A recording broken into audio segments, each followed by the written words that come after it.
from our viewers and our fans that watch the show. And, you know, occasionally, you know, the both of us, more than likely me, will make a mistake on the show. And I will actually come on and say when I make a mistake, right? Just like last week, I made a mistake where I said that there wasn't a team from the SWAC that has defeated an FCS opponent. And I said it twice, wrongfully so. But I'll get to that in a moment. But the thing is, I was wrong for saying that a SWAC team hasn't defeated an FCS opponent. Because, of course, it has happened in terms of OOC. But again, I'll get to the pettiness in just a moment. My point was, and if you continue to listen to the statement, this is out to the gentleman who actually corrected me. And the only reason why I'm doing this on the show is because he referred to me as a lying nigga. Now, see, had you not come at me like that. He did. He wrote down the comment. Several times, right? And it wasn't that I was lying, because if you watch the rest of the segment, I was talking about the SWAC's performance against FCS teams, and I talked about it later. Matter of fact, yes, I said FCS twice, and I even referred to a matchup between Southern and McNeese State, who was an FCS program. Yes, I messed up. I am so sorry. I made a mistake, but I did talk about it. Purge me. Yes, purge me. Take my title. Take my throne. Let me announce my throne in the spot during the times. But if you listen to the rest of the segment, I talked about Jackson State and their loss to Louisiana Monroe, who is an FBS team. Right. And I talked about the FBS teams that the SWAC had not beaten. So yes, I meant to say FBS and I said FCS several times. I made a mistake, but I understand the context. And if you listen again, listen further, the context was FBS. So the guy even came out and talked about how Grambling did beat Northwestern State. Yes, they did, right? In 2017. But Grambling, what have you done for me lately? So much so that you had to go out and get Hugh Jackson because your coach is coaching like trash, thanks to my A&T State Aggies who thrashed them in the Celebration Bowl, and them Bama's ain't been right ever since. But I digress. So yes, you come on here talking about you come on the page and you berate me, you talk about me.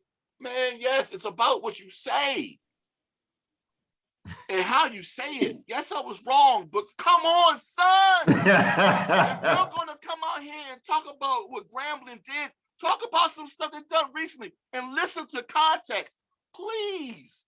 Yes, I was wrong, but come on, son. There's also a difference between being wrong and lying.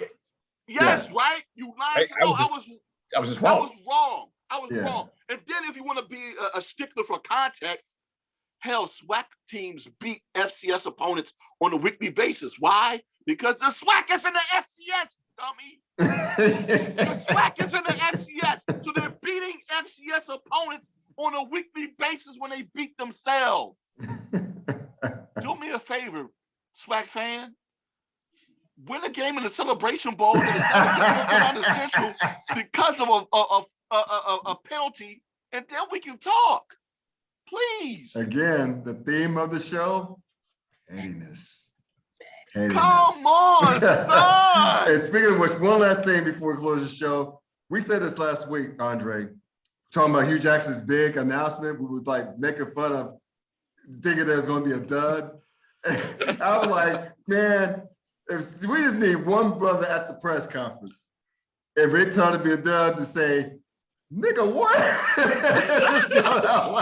Yo, thankfully, it wasn't a press conference. Everything was handled via social media.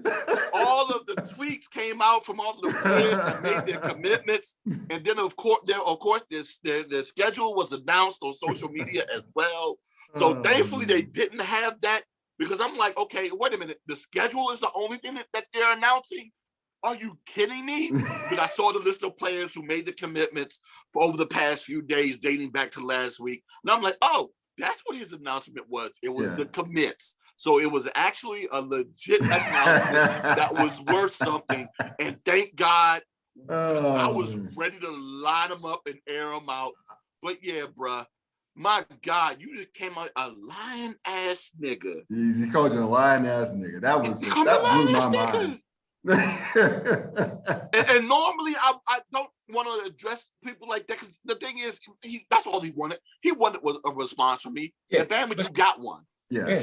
You got one. Yeah. And even so much so that I even went ahead and was humbling myself and saying that, yes, I was wrong. Yeah. But Bama, if you listen to the context, I most clearly was talking about FBS programs on here. See, look at me. I stumbled again. I make that mistake. When I stumbled and called FBS. You're a liar. FBS. I am a liar. You're a liar and a felon. And a felon. Remember that 911 call with what's the name? The skater, the ice skater. That smacked Nancy Kerrigan across the knee. Oh, what was the girl's name? Tanya Harding. Yeah, her boyfriend at the time was like, "You are lying, you're a liar and a felon." And I said, "Come on down, officer." Arrest me, officers. That's why I said you were a felon. God. That's why I put that you a felon part. That's like Tanya Harding. Anyway, oh my God, I can laugh at this.